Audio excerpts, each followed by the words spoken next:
So these are the mental health issues that you can actually experience as a Shopify dropshipper, as a beginner, and as a professional. Hey guys, welcome to the YouTube channel. My name is Camille Satanen as the ECOM King, and in today's video, I'm going to be talking about the mental health issues that you can experience as a Shopify dropshipper that'll either make or break you as a successful entrepreneur and dropshipper. Now, I've known many people that have done six figures on the way to achieving amazing results, but on their way to achieving amazing results, they've hit a hurdle that's really tested them mentally, and they weren't able to take it, so they completely broke and they went back to doing what they were doing before Shopify dropshipping, and they no longer want to try it again because they can't mentally take the challenges that this industry and other industries can really give you. Now, I want to make something very, very clear before I carry on. I absolutely love Shopify dropshipping. I still do it today, and I have been doing it for the last few years, and I have made over 7 figures doing this industry, but there is a lot of mental issues that you will occur on your way that will really challenge you as an entrepreneur and as a dropshipper. And if you're not able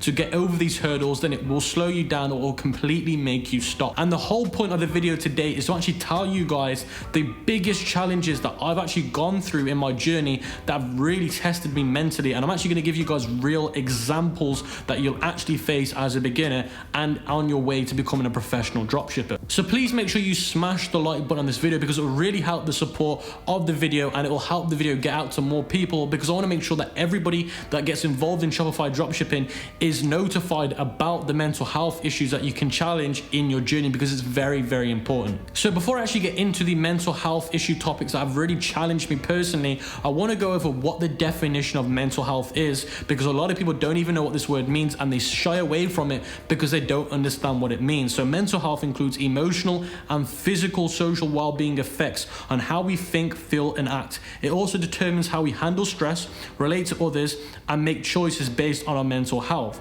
It is important to everybody in every stage of their life. So there, it's emotional, it's how you deal with your stress, and it's how you act towards others. And this is very important. Now, the next emotion you're going to get is what I call the marketing noob emotion, which is basically where you're a beginner, you're starting your marketing, most likely on Facebook ads. You launch your first Facebook ad and you get a sale on day one. Now, normally Facebook will get you a sale on day one because they purposely do it to get your emotions going. You've got to remember, you've got to look at it smart and think, you know what? There's a reason why they gave me a sale on day one, because they want me to get emotionally happy about it, so I'll spend more money with them, so then obviously they make more money. So you've got to look at it from the outer point of view that all of these things happen for a reason. They give you a sale on day one to get your mood up, but then they don't give you a sale throughout the day, because then it makes you think, spend more money, I'm going to be making more money. So then you throw more money at it and you're not making any more money back. So you just got to be able to discipline yourself and say, look, I'm going to spend $20 a day, and if I don't make money for the next few days, I'm not going to get emotional about it. I'm not going to throw more money at it. I'm just going to be patient, because that's what Facebook's trying to do. They're trying to emotionally capture you and throw you about and make you make decisions based on bad emotions. Now, the next thing that you're going to occur is you're going to work with some influencers on Instagram or TikTok or any other social media platform, and you're going to pay them, and they don't deliver on what you've paid them to do. So if you've paid an influencer to do X, Y, and Z, and they only do half of it, then you're going to be emotionally upset. Now, if they don't even do anything, they just run off with your money, and it's a no-go, which I've had many of times, it's going to hurt you as a beginner, because as a beginner, you might have a small budget. So that's going to really leave a bad feel in you, because you're going to feel like, wow, I've just been scammed, and I don't want to be involved in this anymore, because this is just bad. I don't want this to happen to me again. So it leaves a devastating impact on you, where it makes you traumatic. You're basically traumatic of working with influencers again, because you're scared of it happening to you again and again and again. So that really damages your long-term perspective on the industry. I've worked with loads of influencers where they don't do what I pay them to do, and then of course, it makes you feel like you don't want to work with more, but you have to learn just to keep going and keep going, because you can't give everybody the same thought that they're going to do what other people do. You've got to learn to allow other people to be challenged. You've got to learn to forgive, you know. Now, if you do experience something like this, the simple thing to do is always pay on a credit card and always pay through PayPal. That way you're protected.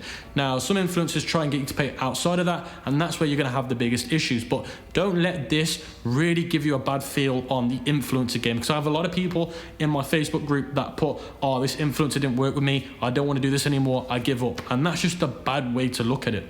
Now we're moving on to some more of the advanced, dramatic, traumatic moments in your journey that I've been through, and these ones really do hit hard. Now, I'm going to tell you something before I carry on. The more successful you are, the more money you make, the more responsibility you have and the more damaging things can be when they happen. So when I give you these next ones, they are heavy hitters. They hit you hard and they really do put you in an emotional state. And you only get here when you progress through the progression through a dropshipper. Now, the next one is when you're running Facebook ads. So let's say you're running Facebook ads, you're doing, let's say 20K a month with your store, amazing, you're doing really, really well. And then guess what happens? Your Facebook business manager gets completely shut down. Your momentum completely drops. And then when you make a new BM or new ad account, it's never the same again. It happens all the time. It happens to me even today. And then you're like, wow, I've gone from doing 20K to doing 0. I'm back to rock bottom again. And that completely throws you emotionally up and down, and it makes you think, what the hell? And it makes you think, wow, I was really on to getting to where I wanted to be, and Facebook just ruined my whole dream because I was that close to getting to where I wanted to be. Now, this is gonna happen no matter what. Now, as long as you follow the regulations and if you follow everything that I teach you in the free course, the chances are a lot slimmer, you know? It's a lot less likely to happen, you know? But there's always that one chance. And when you get involved into Facebook ads, you've really got to prepare yourself for these things, you know? You've got to really know your backup plans. You've got to really know what's going on. So make sure you've got a BM as a plan B, reserved with the pixel on it, with the domain verified and all that, you know? Have 2 BMs ready to go, you know? But even if you have that, the momentum's going to get killed, you know? Your momentum's going to die out, which means you're not going to probably be able to recreate those results again. I've done it before. Product, my BM gets banned on that product. So then I try and run it on a new BM. It doesn't do the same results. It does maybe a fraction. Then it really does hit you hard, because then guess what happens? You go to move to the next product, and then the next product just doesn't do anything good. Then you move to the next product, nothing happens good. And then in the next one, nothing does anything good. And then you find one that does really well again. And guess what? You get to the next level, but then your BM gets banned again. So then it throws you down again. And you're like, what the hell is happening? And it fills you up with lots of anger, lots of hate, lots of toxic feelings, and it really gets you emotional.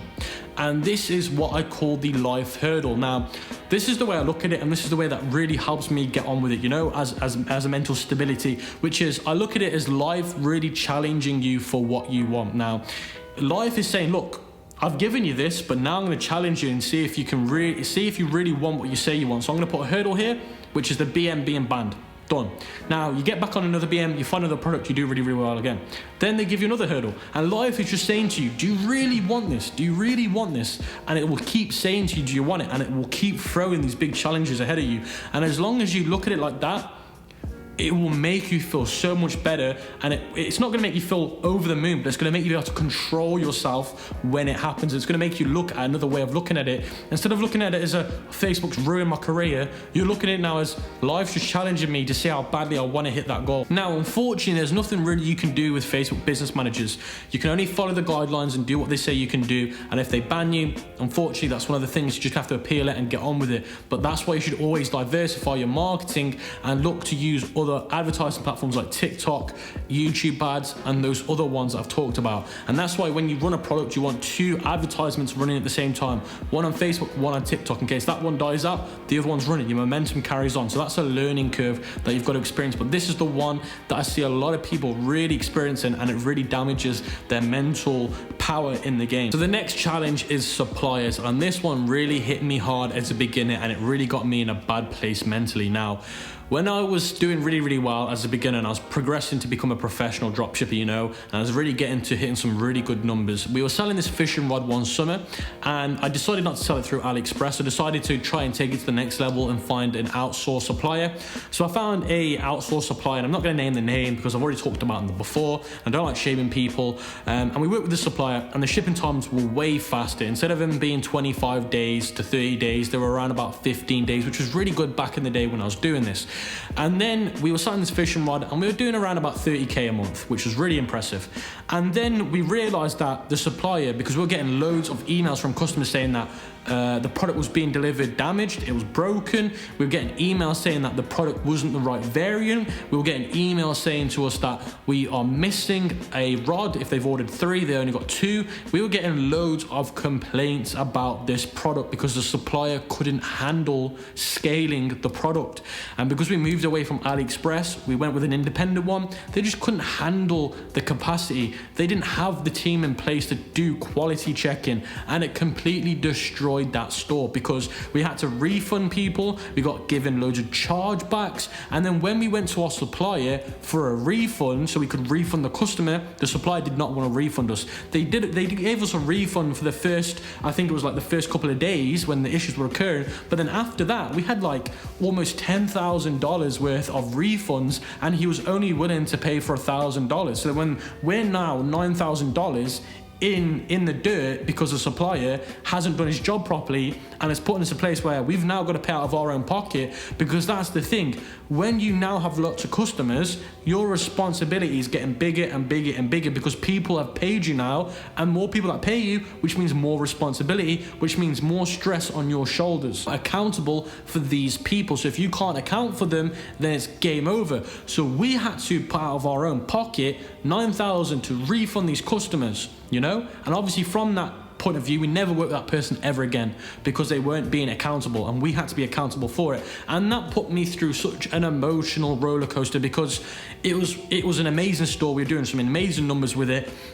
Life was amazing every day. I remember we were on holiday that day, and my phone was pinging off Shopify sales, and then to get hit with that as well, it just takes you from being super happy to feeling like crap and wanting to quit. I honestly wanted to quit because I thought, if this happens to me again, I can't afford it. How many times can this happen to me? And for me to be like, yeah, I can pay for it out of my own pocket and get on with it. It really played on my mind, like, what happens if I'm doing 100k a month and this happens to me? It's like, it really puts you in a perspective, like, this can really get dirty and really nasty very, very quickly. So that's why you got to make sure that when you work with suppliers, you vet check them, you make sure that they're able to scale, you have a solid refund policy, and you're paying with a credit card, you know? And with my own journey with that store, I was able to get a lot of the money back because my credit card company was able to refund me for paying for that supplier. I didn't get all the money back, but we got quite a lot of the money back. And this is the biggest thing with Shopify dropshipping, the logistics side. This is the biggest challenge that you're going to really face, man, because this is out of your hands now. You're relying on somebody else to vet for you.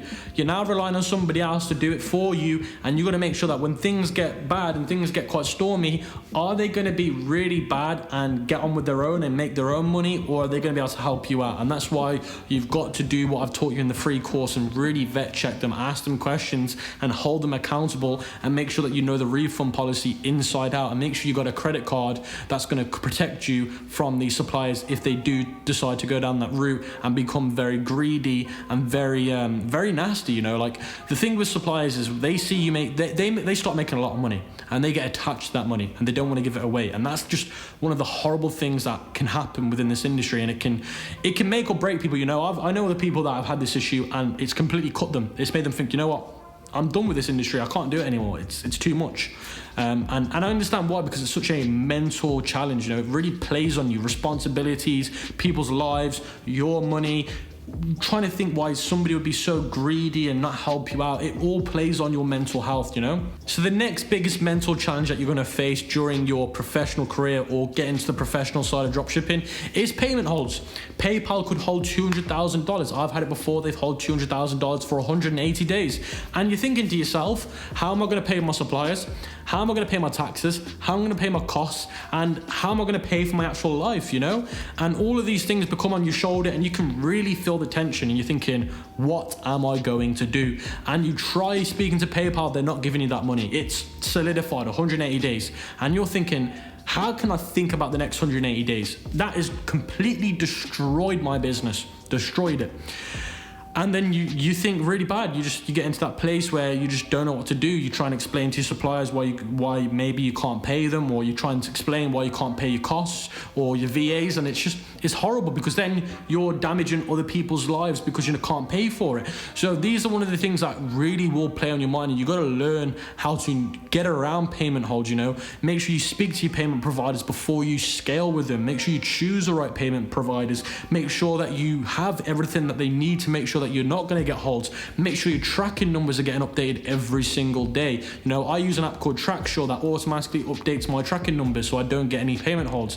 And even then, you can get a payment hold for 30 days, which is the ones that I normally get nowadays. But as long as you've got a credit card, then you can manage the cash flow by using credit cards, you know. So these are another thing that if you don't know how to approach payment holds, if you don't know how to get around them, if you don't know how to use cash flow and use things like credit cards that not everybody's everybody's okay with using, then this can be a real big challenge for people. You know, it can really play on their mental game, you know, and really crush them and make them want to quit this game. So this is by far the most challenging thing for dropshippers, which is customer complaints. When you get emails from people saying that the product's crap, your service was crap, every time you hear insults like that, it really does play on you, you know? For the first few weeks, you can get on with it. It doesn't affect you. But then after a couple of weeks and it starts turning into months, it will get to you and it will make you feel really crap about yourself. It's basically somebody insulting you, but doing it on a daily time frame, a weekly time frame, a monthly time frame. Eventually you're gonna crack and it's gonna start upsetting you, you know? And you gotta make sure that your customer service is good. You got good shipping times, you got good email automations when people get tracking numbers, when people get order confirmations. You gotta make sure that you got people that are doing customer service for you, because if you personally do customer service as a business owner, oh God, it's gonna hit you hard, because it doesn't matter. Even if you're doing a great job, good shipping times, good product quality, people will still complain. People love to complain, and it's just something that happens, and I don't know why. Even with some of our branded stores, people complain. They get their product within 5 days. They have a high quality product, yet they still have reasons to complain. So it's a thing that will never finish or never go, but you need to make sure that you've got somebody else dealing with that, because you're the main operations of the business. You can't let that affect your mindset and affect everything else. The next thing is chargebacks. You're gonna get a lot of people that try and charge back and get products for free, and this is a massive industry issue. You know, people will get their product, be happy with it, but they don't want to pay for it. So guess what they do? They get a chargeback and they get it for free because their credit card company refunds them. You take the loss plus a chargeback fee as well, and it really hurts. And you've got to make sure that you're selling to countries that are not high chargeback countries like Mexico, Brazil, and places like that, because they will do a lot of chargebacks. Italy's another one of them, and I'm not saying these countries are bad countries, they're beautiful countries, but they are known for high chargeback, you know. And when you start to see kind of like frequencies, and you start to see a lot more frequent chargebacks from certain countries, learn to block them, learn to not use them. So if you're selling to, let's say, Germany, but Germany's starting to do a lot of chargebacks, you might have to cut that one out of your targeting, because that one's just causing you more stress than good, because chargebacks will really hurt, you know, and really damage your business, and it will play on your mental health, you know. Now, another one, and this one's very common in dropshipping, is people copying your product because you copied somebody else's product. So once you get a winner that's an untapped winner, nobody really knew about it, and you're really scaling it aggressively, now everybody's trying to copy your product. So it hurts. Seeing other people run ads for your product, taking your market share, it can really hurt you, man, and really get to your head. So you got to learn that. You've got to be able to say to yourself, look, there's enough cake to go around for everybody. And you've also got to say to yourself, look, competition's good because it makes you motivated to do better as a product, as a business. It motivates you to be better than everybody else in your competition, and it motivates you to take it to the next level, which is private label your product, private brand it, put labels on it, put branding on it, get an actual fulfillment center. It motivates you to be better. So don't look at it as a negative, look at it as a positive. The next one, and this one really hits you hard after doing a couple of 6 figures and sometimes touching 7 figures, which is no real purpose.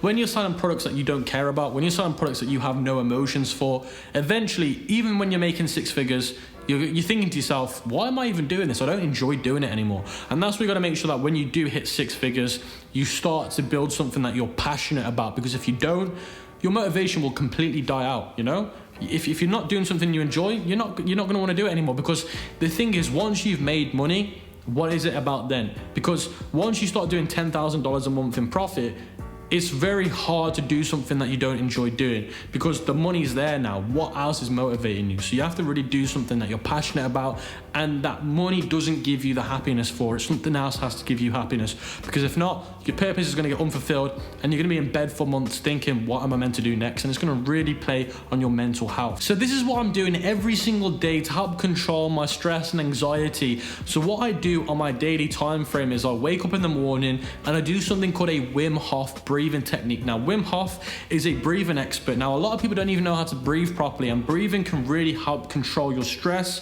your anxiety, and really help you feel really good. Now, Wim Hof, it's a free app. Now, there is paid options in that app, and I don't do any of the paid ones, guys. It's all for free I do, and I'm not affiliated to any of these things. I do the free Wim Hof breathing techniques 3 times a day, 1 in the morning, 1 in the afternoon, 1 in the evening, and that really helps me control my breathing, control my anxiety and my stress. I I also do a lot of yoga, a lot of stretching as well. That's really good as well for your stress. And I also drink a lot of ginger tea. Ginger tea is very, very good for the actual insides of your body, for detoxing.